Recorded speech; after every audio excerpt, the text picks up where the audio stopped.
নমস্কাৰ Deepika kitchen and ব্লগছৰ অন্য এটি ভিডিঅ'লৈকে আপোনালোক সকলোকে পুনৰবাৰ আদৰণি জনালোঁ। আজি আপোনালোকৰ বাবে লৈ আহিলোঁ মূলা শাকৰ এটি ধুনীয়া ৰেচিপি।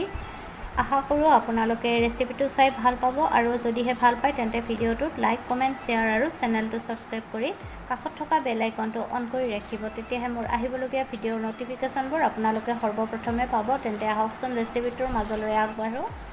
মূলা শাকৰ ৰেচিপিৰ বাবে মূলা শাকখিনি ভালকৈ ধুই ল'ব।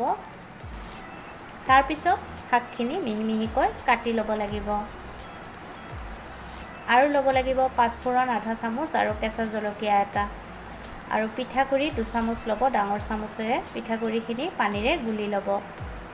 কেৰাহী এটা গৰম হ'বলৈ দিব আৰু গৰম হ'লে সৰিয়হৰ তেল দি দিব আৰু তেলখিনি ভালকৈ গৰম হ'বলৈ দিব। তেলখিনি যেতিয়া ভালকৈ গৰম হ'ব তেতিয়া তাত কেঁচা জলকীয়া আৰু পাঁচফোৰণখিনি দি দিব আৰু 30 ছেকেণ্ড সময় ভাজি ল'ব। এতিয়া তাত কাটি লোৱা শাকখিনি দি দিব।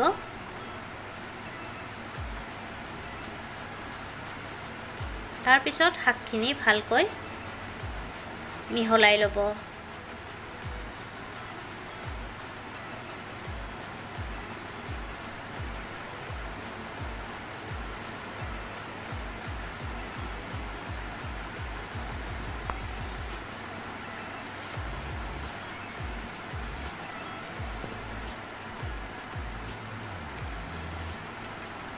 তাৰপিছত ঢাকনিখন লগাই দিব 3 মিনিটমানৰ কাৰণে।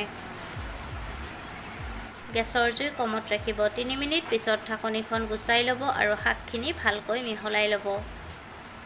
এতিয়া তাত সোৱাদমতে নিমখ দি ভালকৈ মিহলাই ল'ব।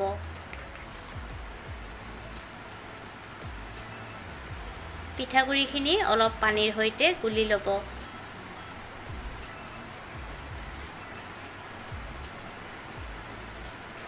এতিয়া এই পিঠাগুড়িৰ পেষ্টখিনি শাকখিনিত দি দিব। তাৰপিছত ভালকৈ লৰাই কিছু সময় ভাজিব লাগিব।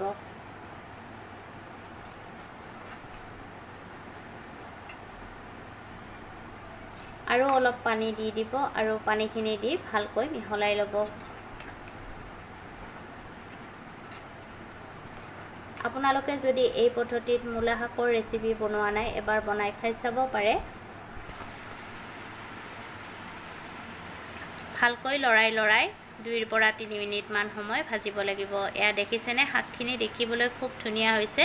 ঠিক এইখিনি সময়তে গেছৰ জুই নুমুৱাই দিব আৰু নমাই গৰমে গৰমে এই ৰেচিপিটো আপোনালোকে ভাতৰ লগত পৰিৱেশন কৰিব। মোৰ এই মূলা শাকৰ ৰেচিপিটো চাই যদিহে আপোনালোকৰ ভাল লাগিছে তেন্তে ভিডিঅ'টোত লাইক, কমেণ্ট, শ্বেয়াৰ আৰু চেনেলটো ছাবস্ক্ৰাইব কৰি কাষত থকা বেল আইকনটো অন কৰি ৰাখিব।